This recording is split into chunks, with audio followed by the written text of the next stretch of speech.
Life Management Science Labs would like to acknowledge that we live and produce this podcast on the traditional lands of the Wurundjeri people. We'd also like to acknowledge the traditional owners of the lands of our listeners and our international colleagues. We'd like to thank and pay our respects to their elders past, present and emerging.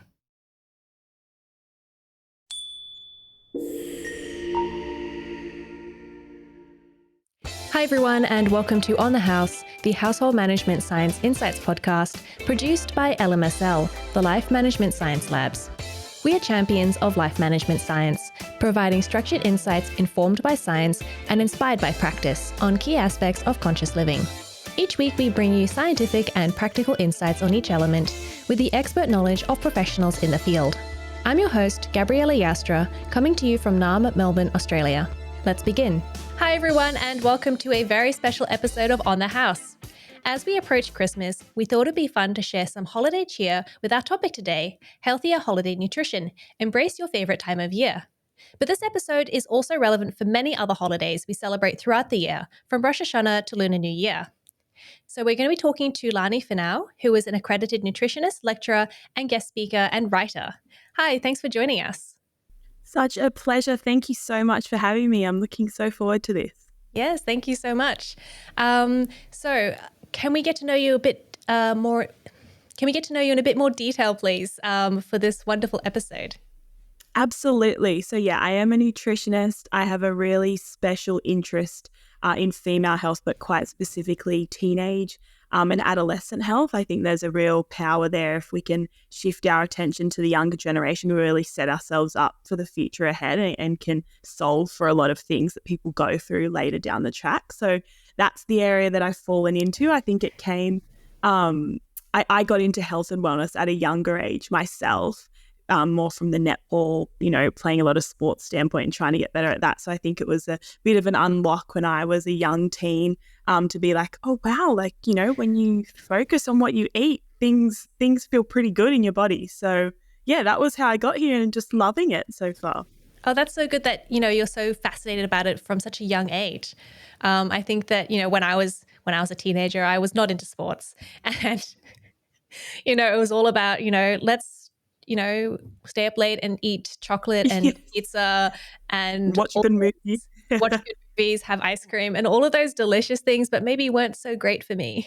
Yeah. Look, I think everyone gets to a bit of a turning point where they're like, oh, wow, when I start to really care about this stuff, it makes quite an impact. But yeah, I think most kids growing up don't really think twice about it. And that's okay too, I think we all live in our own little world of bliss when we're younger.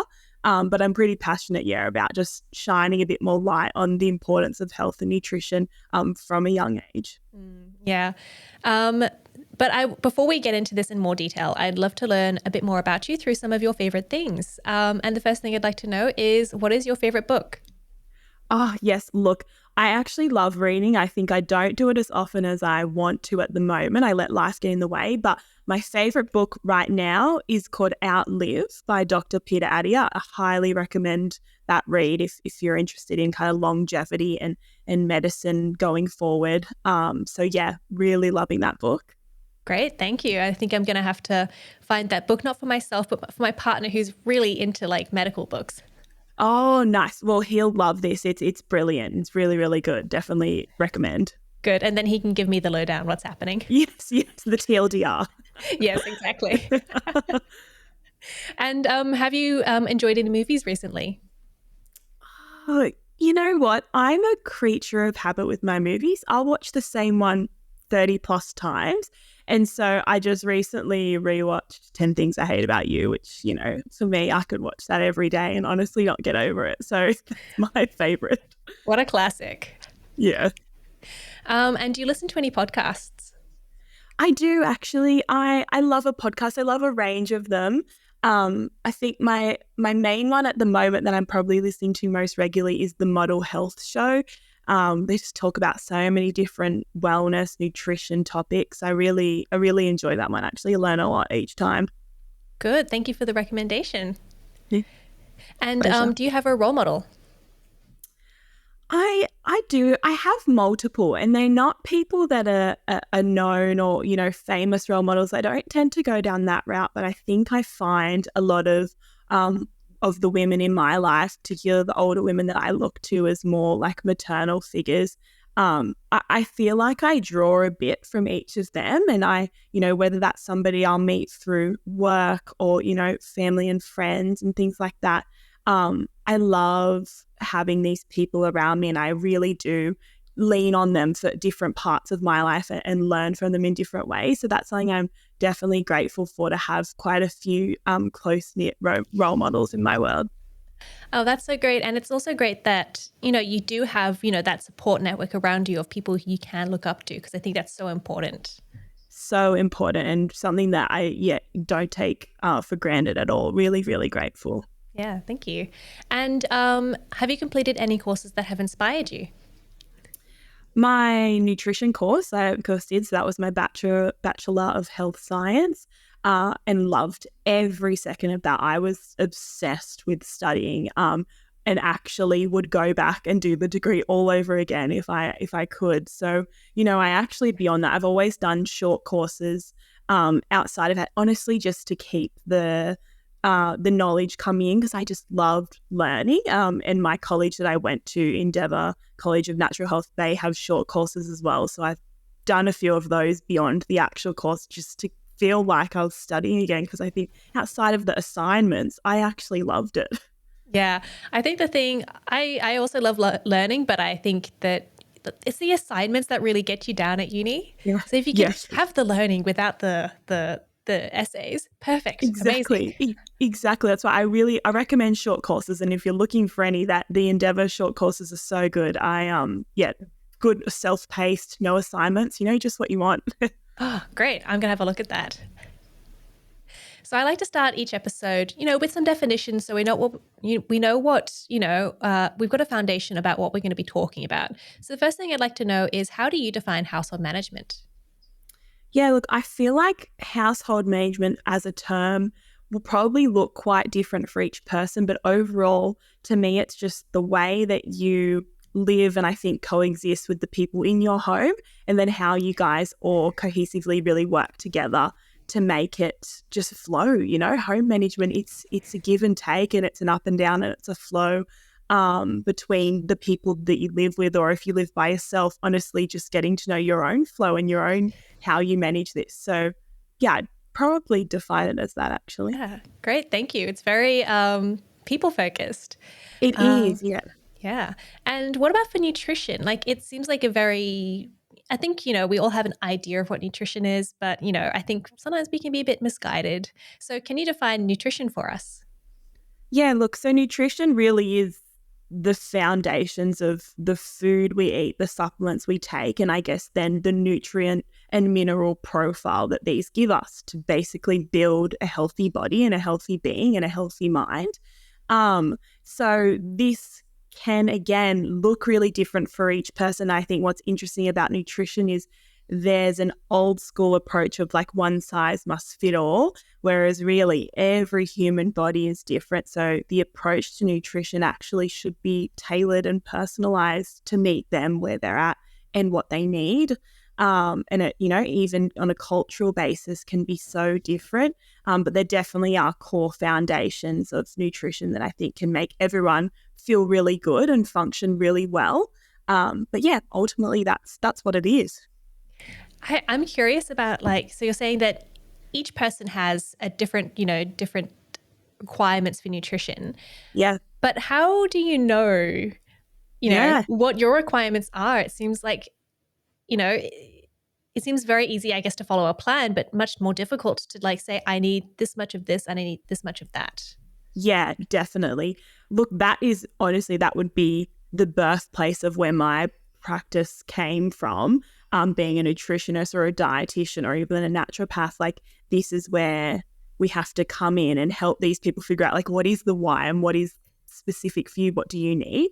But I think we use a multiple range of tools to help us determine this for each person. I think, of course, things like your age, your sex, where you're at in your lifespan, and what you've got going on in your day-to-day in your life are all things that will impact your needs and requirements. And then beyond that, we heavily lean on things like testing through blood work and other functional testing to get a more comprehensive picture of exactly like where a person is at and where they need to get to feel better and whatever it is that the problem is that they're facing.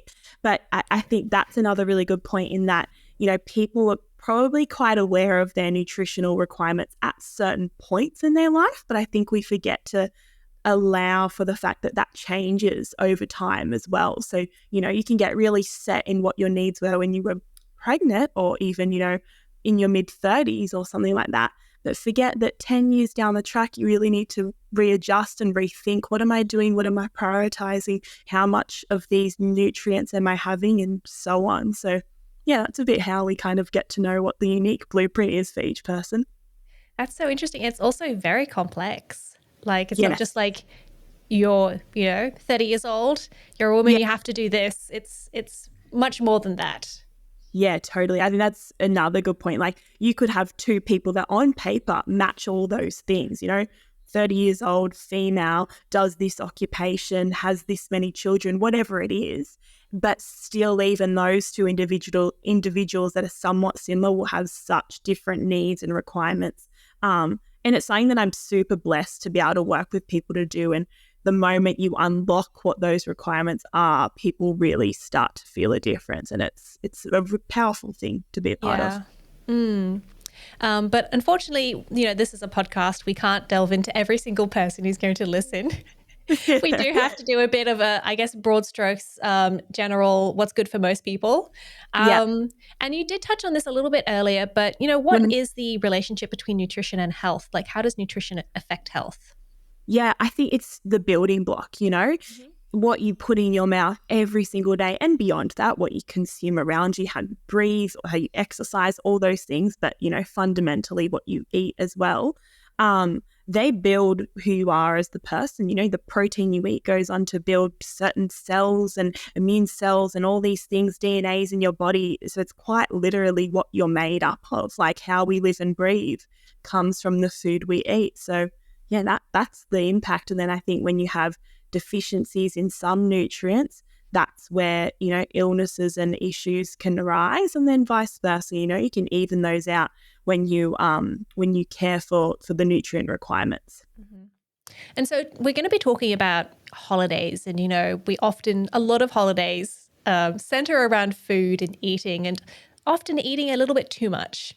So I guess my first question related to that is, you're saying that, you need a balance for building blocks and everything. Is one day going to throw you out? If you say every day I eat all these really good things, and then on one day of the year or a few days of the year, maybe I don't eat vegetables and I eat a bit too much cake. Is that going to be a huge problem? Absolutely not. I think that's what I'm a festive season lover, which is why I'm so grateful to be on this episode specifically. But no, what you do 10, 20% of the time, not even just one day, but upwards of that much of a percentage, absolutely will not impact what you do that 70, 80, 90% of the time. And that's the balance that is absolutely okay. And something that I think, people deserve to enjoy and relax and enjoy the cake and enjoy this festive social season around it, and the joy that, food specifically brings and connection, and how one day of this type of thing is actually really healthy in terms of your overall well-being. It's so lovely that we have this time of year where we just connect and enjoy and relax and celebrate and eat different foods than we normally would, But I know for a lot of people, my family specifically, Christmas isn't just a day for us. It's a month, maybe a bit longer. Yeah. And so maybe, what would be okay is maybe a few days of bad eating could maybe turn into a month. So particularly, you're visiting family, and, with multiple families, you've got to visit on different days. Or if you're like me, we have church and different church services. And so how do you, I guess, balance between having,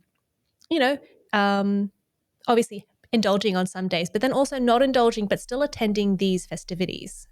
Yeah, I think this is where I'm excited that we're going to dive more into this in today's episode around there are actually so many practices that you can kind of build into your day-to-day always, but specifically through the festive season that really teach you how to have that give and take of enjoyment, but then also not fully just forgetting about all the things that make you feel good. And there's such niche little practices you can put into your day and your activities that you're being a part of when socializing that will help you just manage it a little bit better, I think. And, there'll be some days that you're better at doing these things than others, but at least if you have them there, you can start to lean on them. And I think it has this more approach of like, you don't have to be all or nothing. It doesn't have to be, oh, it's the festive season, I'm 1,000% not worrying about anything. It's like, well, it's actually just a different way of approaching it and having these ways that you can lean on in the way you eat and how you socialize that will really help you for the long term. And they become more behaviors, really. Mm-hmm. Okay, so yeah, where do you start? It's the first day of the festive month, and you're still trying to be good because you know that you've got a long run coming up. What are we doing? Are we avoiding the cakes? Are we just leaning on the salads?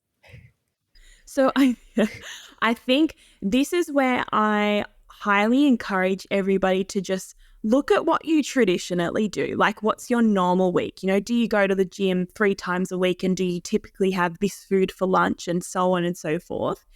And basically, I like to model or I guess incorporate the festive season around that. So if you are very consistent with your walking each day for 10 minutes or going to the gym 3 times a week, and you've got the festive season coming up and things that are going to throw that out of whack because you might have, an event on a particular day that you'd normally go to the gym, this is where I encourage people to actually look at their usual schedule and figure out how they can shift it around to still fit into the current time and season. So, using that gym example again as a kind of baseline, if you had an event on a particular day and that meant your gym couldn't happen that day, what's a backup plan? Can you go on another day, or can you swap it out for just a walk that morning instead? And I think, when you find ways to incorporate what you usually do, you'll really feel better for it. So that would be my first kind of little tip, if that helps. But I know that can look quite different from person to person. Mm-hmm. I do remember last year for Christmas, I suddenly looked at my life and I was like, I'm going for a run on Christmas morning. Who have I become? Because growing up, I was always very much against exercise. Yep. And I always looked at the people who go for runs on Christmas, like, what are you doing? It's Christmas. What are you doing? Yes, but yes. More recently, I like going for runs in the evening, but it was going to be, number 1, Christmas dinner. Number 2 was going to be like 40 degrees. Yep. And you were like, no, that's not going to work. That's not going to work. So I ended up going for a run on Christmas morning, and felt pretty good. Great. I love that. And it's funny how it was more the mental blocker of, oh, it's Christmas Day, I can't. But it's like, absolutely you can. Why not? There's plenty of time in the morning typically, like if you got up a bit earlier. So I think stuff like that is wonderful to do. And I think, as a second tier on top of that, if everyone just focuses on their sleep where they can, they'll also notice quite a remarkable difference, because that's the kind of second thing that can easily been thrown out the window outside of your routine. It's like, okay, I'll just compromise my sleep then because I can't fit this all in. So yeah, really hammering down on that can be powerful too. So making sure that, you get a normal amount of sleep. Yeah, normal amount of sleep. And then look, I am a really big advocate for napping as needed. I think naps can be very beneficial, particularly there's evidence to show that 20-minute naps are quite a good little time period to make you feel rested again. But keep going. So I think, if you've had a massive couple of days and you're going to be out late again, and you have the kind of time and space and capacity to somehow fit some type of little nap in, again, it's something to lean on. And I think it's something that we forget, particularly as adults, is available to us. But it's like actually more about opening up little pockets of rest in your day to help with this. And even if it wasn't a 20-minute nap, if you can allocate 5 minutes to just sit down and be present with yourself, or even do a 5-minute meditation, again, that is super restful and restorative for yourself if you know you're not going to get your full 8 hours or whatever your usual sleep is.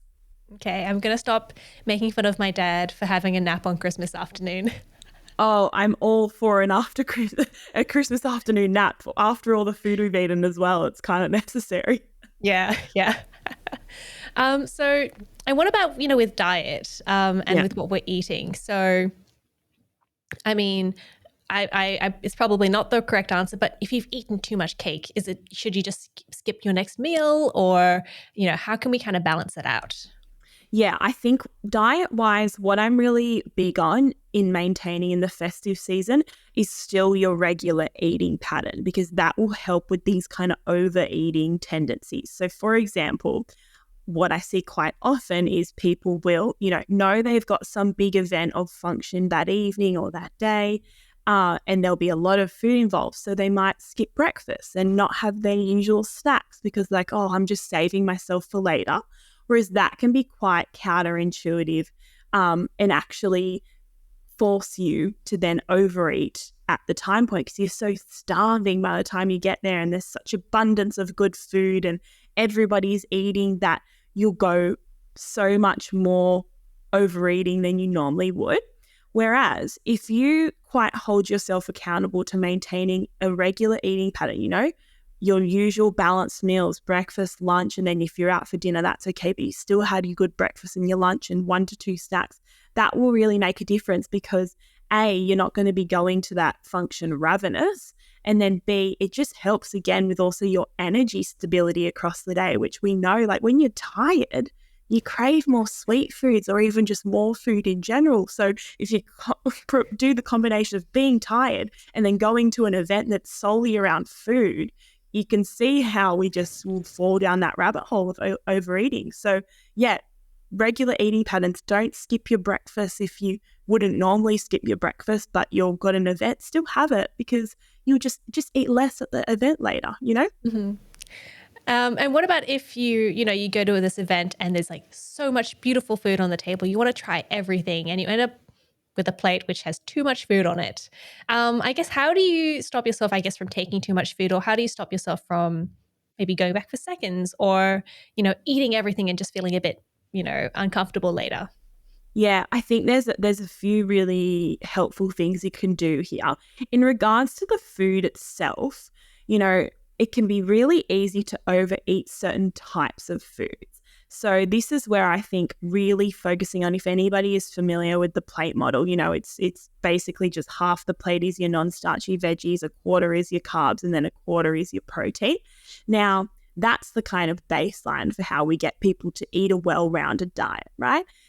You can still use that visual tool when you are out and about at a festival, at any type of festivities where you've got food available. And what it helps you do is ensure that all the food you're having is still getting that balance right. And getting the balance right will also help you with not eating, because in particular, protein helps keep you fuller for longer. But you think of a lot of the delicious festive foods we have, often a lot of them can be very carbohydrate based. So it's easy to just fill your plate up with all these things that are not going to keep you fuller for longer. So then you can eat more of them in that moment, if that makes sense. Mm-hmm. So really getting that balance of your macros can actually help you with not overeating over the period of time. So that's helpful. Then it also allows you to just get a well-rounded plate. But second to that, I think this is where being conscious of kind of more mindful eating can come in. And it's very easier said than done, particularly in the festive season. But this can look like, first of all, getting a smaller plate than the biggest plate available. Then beyond that, using the smaller utensils, because if you use smaller utensils, you take less bites. And it's all about prolonging the time that it takes you to finish that specific plate, as opposed to just getting it down, because by the time you finished it, you're not actually registered full yet. You'll still go back for seconds or thirds, and it's not until 30, 40 minutes later where you're like, oh man, okay, I really overdid it there. So yeah, smaller plates, smaller utensils, more chewing, hold yourself accountable to chew each food. I like to say go for 20 to 30 chews, and it's actually a lot. But if you're thinking about it and you're like, okay, just chew it, just really chew it, and having the smaller utensils will help slow down that period of eating. So yeah, there are just a few things to start with. And that sounds that that's going to also help with, cutting down on snacking, because I find, Christmas time, it's not just the meals. It's also like, there's the Christmas cake, the mince pies, which are around that are just sort of out there for the picking. And then you end up eating maybe a few too many mince pies. Yeah, totally. Applying those more mindful eating practices to snacks is awesome as well, because that you're so right. And that's another area that can really get you in that. It's not always that you're going and just getting yourself a plate of food. It's the fact that there's little nibbles constantly around all the time. So using that same principle of, slower, more mindful eating is really important and will help you in those circumstances. Great. And, if you're catering a Christmas meal or a holiday meal, are there any tips you can, number one, would you recommend maybe replacing a few things with something that's a bit more healthy for us? Or would you say it's fine, just go ahead with your full butter gravy and your turducken, Christmas turducken, Yeah. mashed potatoes? Yeah, all the good stuff. Yeah. Look, I'm a bit of an advocate for both, I think if you are able to make swaptions, as I like to call them, for certain things, then I'm all for it, especially if you are catering something yourself and you know that you could select one thing over another. If you're bringing a certain type of chicken, bring a grilled type of chicken as opposed to a crumbed type of chicken. Then go for it. But I also think, again, coming back to our principle of it's okay to have these things in moderation can be all right too. But I do definitely think as a whole, if you're the person catering or even if you're taking a dish somewhere you go, I think coordinating with those around you that you're bringing dishes with to ensure somebody's ticking off the salad component and then the veggie component, and somebody's bringing a bit of a fruit platter and somebody's got the protein, whatever meat they're bringing, or vegetarian source of protein. I think that can help, because if what's available ticks all the boxes, then people are more likely to be like, okay, awesome, I can have a little bit of each, and they will still be getting their veggie and their salad and their meat and then some type of carb. And then it's okay if individual aspects of those foods aren't the 100% healthiest option available. That makes a lot of sense, especially the coordinating with people at a potluck, because I've been to picnics where it's chips, sweets, fizzy drinks, cake. Yep. And it's just that no one's thought to bring any kind of savory meal. Yes, exactly. It was like, gosh, if we just, send each other a message, we could have avoided this. So yeah, I'm actually very big on, like, if you've got a group chat with your friends or family group or, whatever the event is that's being held, to just kind of do a bit of a check off of who's got what. And if you've got double ups, then you can, go different ways and bring something else. And that way you can get a more well-rounded menu of options. And I think that's the key to kind of getting the most out of that festive period, is really having all of the options available, so people aren't only able to have, sweets and carbs and something like that. And I loved your word swaptions, Yes. which I think is just a very funny word. But, do you have any recommendations of swaptions we can, do that won't sort of affect maybe how we're feeling about the meal? Yeah. Look, I think one of the easiest for carbohydrates in general is that classic, swap your more refined carbs for the whole grain carbs. So, if somebody's bringing some type of risotto or anything that's got a kind of white rice in it, it's such an easy swap to go for a brown rice or even a quinoa. Or if you're making any type of, platter that's got different, loaves of bread sliced up on it, or somebody's making some homemade garlic bread or whatever it is. Again, instead of just going for that white bread option, go for the wholemeal sourdough that's just such a more rich source of fiber and just well-rounded kind of nutrient profile. And then meats-wise, again, going back to that crumbed versus grilled, that's always a nice, easy swap.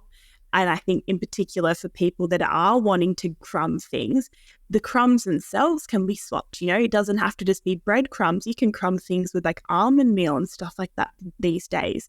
And then beyond that, I think when you are looking at the meals themselves, always ensuring that element of veggies or salads is important. So I think, some people will make different salads in the festive season that might be like heavily carbohydrate based. It might have a lot of like sweet potato and pumpkin and stuff, which is great. But it's like, okay, wait, I need to balance this out with, some leafy greens or something like that. So yeah, there's just a few kind of general swaptions, but I love that word. It's good. I'm going to be using that in the future. Do it. And do you have any suggestions for maybe some snacks that we can provide to help people keep full, during that holiday period? Yeah, definitely. So two things about snacks that I'm really big on. The first one is just for your traditional snacks, always having an element of protein in these. Again, it's such a basic one around, protein. I think it's quite a word of the moment. But honestly, if you just ensure each snack has some element of protein in it, people are going to feel fuller for longer, which is the benefit. So, an example might be if you're having a bit of a cheese board or cheese platter, why not add some cottage cheese as an element of that as opposed to just, some sliced cheese? Because cottage cheese itself is higher in protein and it's actually quite delicious. You can even flavor it and stuff like that. So I think wherever you can bump that protein profile up is a really good one, or opt for snacks that are naturally higher or more rich in protein, which, some people like things like deviled eggs and stuff like that. Again, higher in protein. So yeah, that's just one thing. But the second is that I actually think, and maybe this falls more into the entree category as opposed to snacks, but having veggie starters is really important, because if you have vegetables first, you actually are better able to manage your blood sugar spikes essentially after. So it all comes down to the order in which you eat your food. So if you start with veggies and then have your protein and fats, and then at the end your carbs, like your starchy carbs, you actually are better able to manage your blood sugar spikes, which is really interesting. So I personally, like if I'm catering or, having people over, I'll always try and start with like a nice salad that might just be, leafy greens and a nice vinaigrette dressing. And it's yum, people enjoy it. But it's, I know, a really good option for them because it's that non-starchy veggie, rich in fiber, that's actually going to do them better. And then we can have the rest of the courses after that. That's great. I had no idea that would help to, monitor your glucose levels. So that's amazing. But I also think, just from my perspective, when I first start a meal, I'm always really hungry and I'm always like, maybe I overeat a little bit too much of the first thing, or I'm really excited about the first thing. And as I get a bit fuller, I tend to maybe put things aside that I wasn't so interested in, and only eat the things that I'm like really keen on eating. So that would usually be the salad. Yes. Well, this is an easy swap. You just make yourself, just get the salad first, and then, you set up for good then. Yeah. And then I'm like, I've eaten all my greens. I don't need to worry about that for the rest of the meal. Yeah. Exactly. We love that. So it sounds like, planning what we're going to be eating, making sure that we are including healthy options within the whole feast is really important. So it sounds like meal planning is very important. Is that correct? Yeah, totally. Meal planning is important across the board, and I know it works kind of differently from person to person. They have different experiences with it, but definitely as the festive season time, because it comes a bit back to us talking before about being able to maintain that regular eating pattern. And, if you can plan for the week ahead and take into account the days and times that you will be out at something different, a different function than your usual, you can actually plan the rest of your meals around that, which is really helpful. Mm-hmm. And I know that, as someone, I have catered Christmas before, I know that I'm already meal planning. Yes.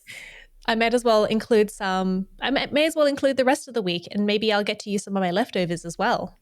Exactly. I think that's such an important point around, there's quite the abundance of food in the festive season that there is always a lot of leftovers. So making sure you account for that to not only avoid the waste, but just get the most mileage out of that food. And you can really get kind of strategic with how much you cook of something.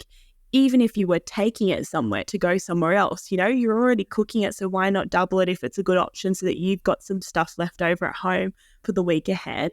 But yeah, I definitely think the looking at your week, particularly if you've got a family, like that can be really helpful around the festive season because you've actually got different people away at different points. Somebody might have some function on one day, somebody not the other. So it helps you kind of account for who's going to be there on those days, who's not, how much you need to cook. And how you can ensure those meals are as balanced and well-rounded as possible to really keep you feeling fuller for longer at different periods along the day. And also avoiding the 3 p.m. we've got Christmas dinner tonight, but I'm not allowed to eat anything in the fridge because it's all for dinner. Yes, exactly that. That is such a common thing, particularly because there's no space almost sometimes to keep other things. Or like, that's just nothing there. But yeah, you could have something spare in the freezer or good snacks available or anything like that. Yeah, great. And my family, we like to, maybe eat a little bit too much on Christmas Day and then go for a walk to make room for dessert afterwards. Is that a good idea? Would you recommend, maybe upping our physical activity? Yeah, particularly walking. I am a really big fan of incorporating that day to day, in particular along the festive season, because walking is such an underrated form of exercise. Honestly, I think we all think, if I'm not absolutely sweating and burning, then I can't be making any difference. But just walking is so beneficial, actually, as well after eating for blood sugar regulation again.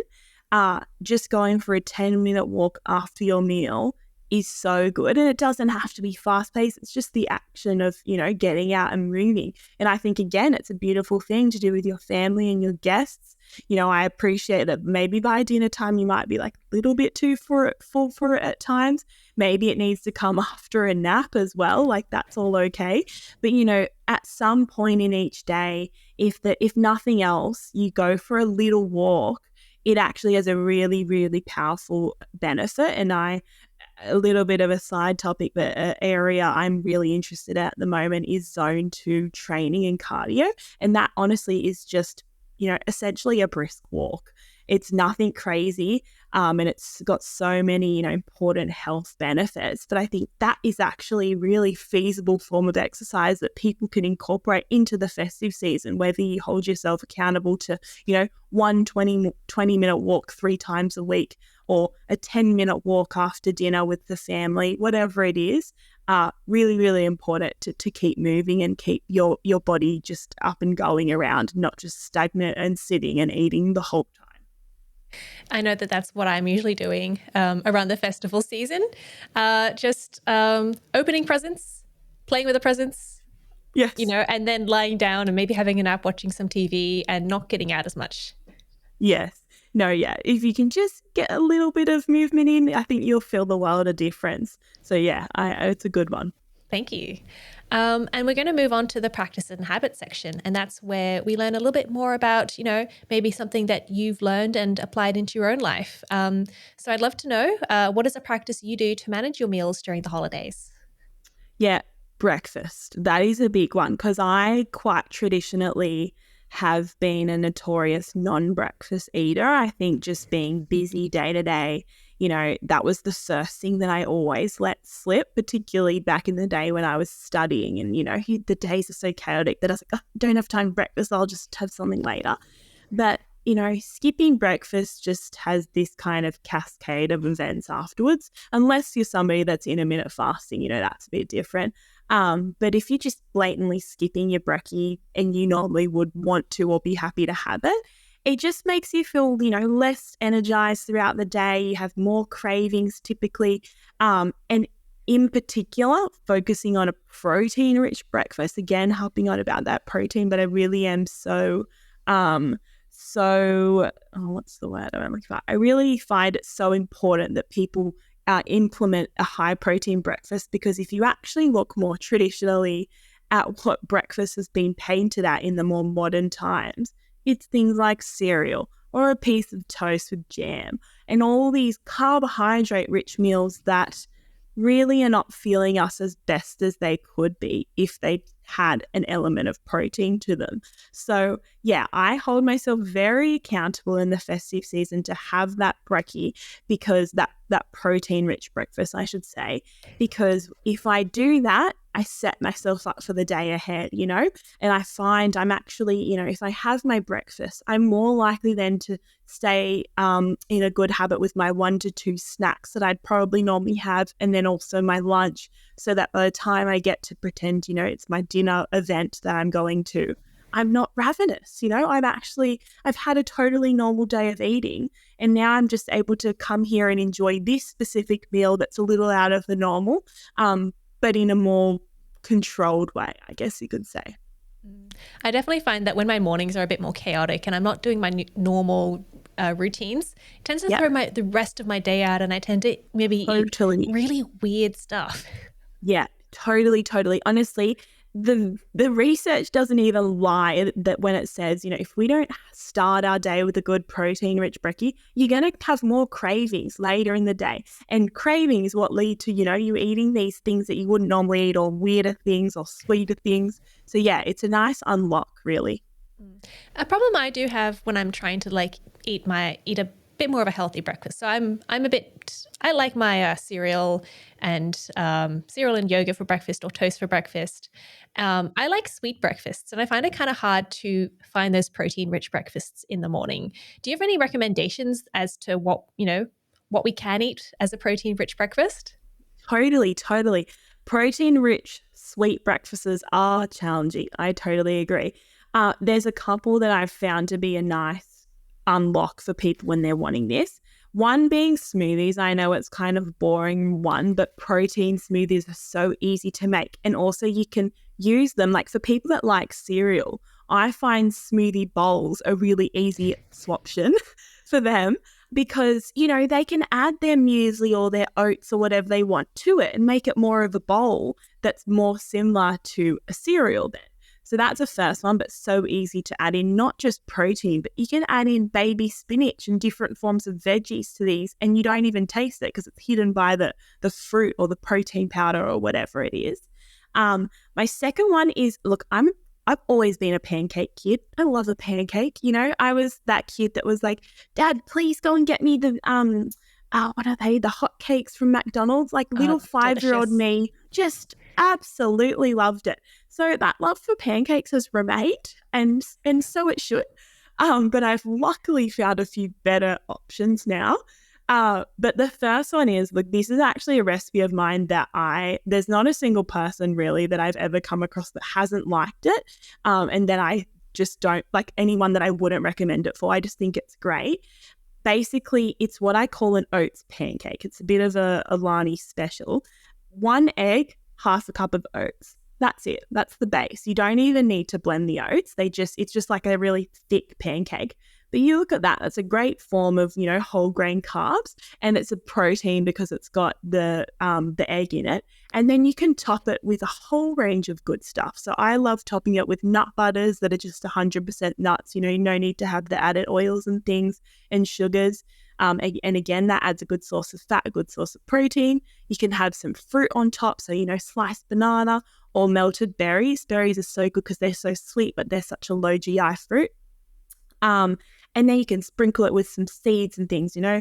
You might have chia seeds or any flax seeds or anything else you want to have, hemp seeds. But again, that is a breakfast that's sweet, it's delicious, but it has honestly everything you could want in it, in a brekkie. So that's one of my go-tos. But if you are someone that doesn't love oats or something like that, there are also a lot of protein pancake recipes that are basically, you know, egg, a little bit of milk and a protein powder, and you can top them again with fruits and stuff like that. So that's a good one. And then my third, I would say, is either a sweet toast. So, you know, you can have high protein toast these days. They got like 10 grams per slice, and top it with, again, nut butter and fruit or something like that. or an overnight oats. You can't go wrong with overnight oats. You have them with a high protein yogurt and oatmeal inside it, all the fruit you want. And again, it's a sweet, delicious brekkie that's ready to go, which is probably really of high value to people in the festive season when they're so busy and they don't really have time to prep breakfast. It's one that's already there. Yeah, you just put it in the fridge and it's there in the morning. I mean, pancakes sound delicious, but you do have to turn your stove on. Yes, you do, which that in itself is a little bit of a barrier, we can say. I'd say probably save the pancakes for your weekend festivities, Mm-hmm. Thank you so much. And we also have some questions from the audience today. Yeah, cool.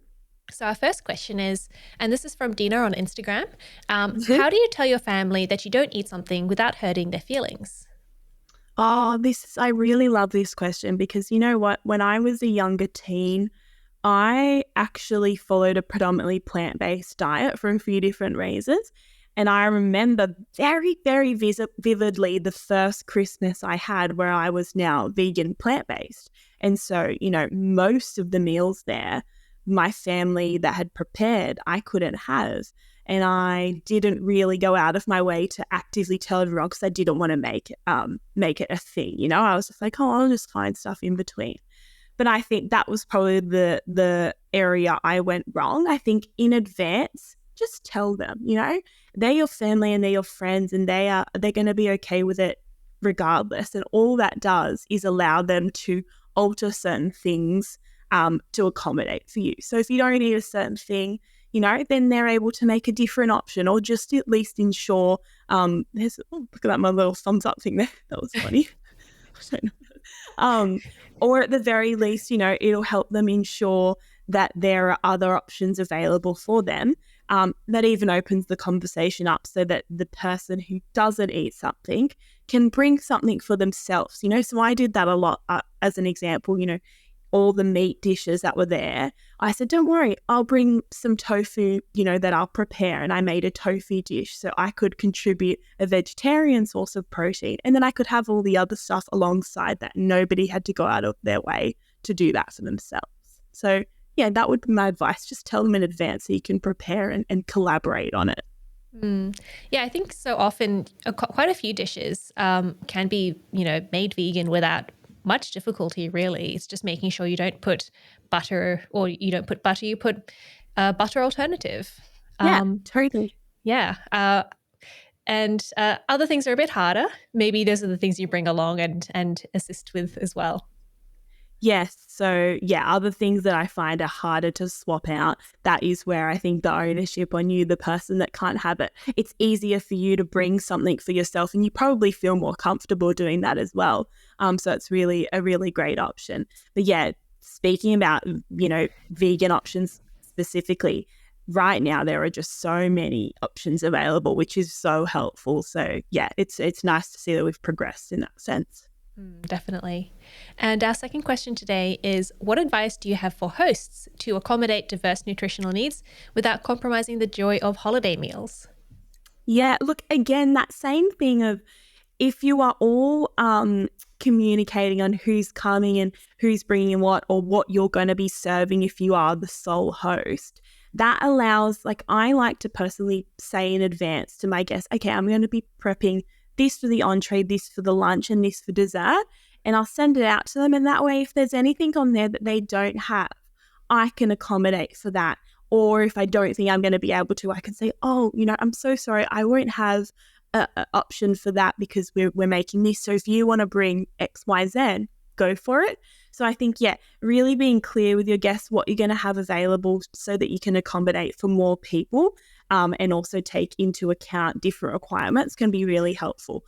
But I also think, yeah, knowing when to draw that line of, if it's coming down to you then having to make 10 different options of something, that's where it's that's getting not so feasible for you anymore. And it's totally okay for you to say to your guests, can you just bring something that's going to make up for that because I won't have it. It reminds me of in my in-laws' family, they have a lot of different, food allergies, eggs, nuts, all those things. So they've got one normal cake and then they've got one special cake, which doesn't have nuts, dairy, eggs. The special cake. I love that. I love Yeah. that. To see that hit the nail on the head, because that one cake accommodates for a lot of different requirements, so that's good. I like that. Yeah. And I think probably they have the same cake every year because they know that they can eat it. Yes, exactly. Look, if it ain't broke, don't fix it. Exactly. Thank you so much. Now we're going to move on to the open mic. This is where you get a chance to talk about something that you're passionate about. And what did you want to discuss today? Yeah, so look, coming from, a real interest in teenage and female health, it's something that I'm so passionate about, and kind of getting the message across that teens themselves can start, young in taking care of their health and well-being. So I love just talking about this topic in general. And it's a very broad topic, especially when it's just, I'm just going to talk a bit about teen and female health as a whole. But I think the part that I'd love to start on is that, when you're a teenager and you're an adolescent, because we don't really have that education around what do I need to eat to feel good, kids tend to just, have things that they think they should have because it's out of habit, So I think if we're kind of going back to what we spoke about in this podcast, a common breakfast that kids have is just cereals and toast, because that's not only what they would have just got brought up with, but it's also what marketing and TV and advertising tells them. They watch an ad,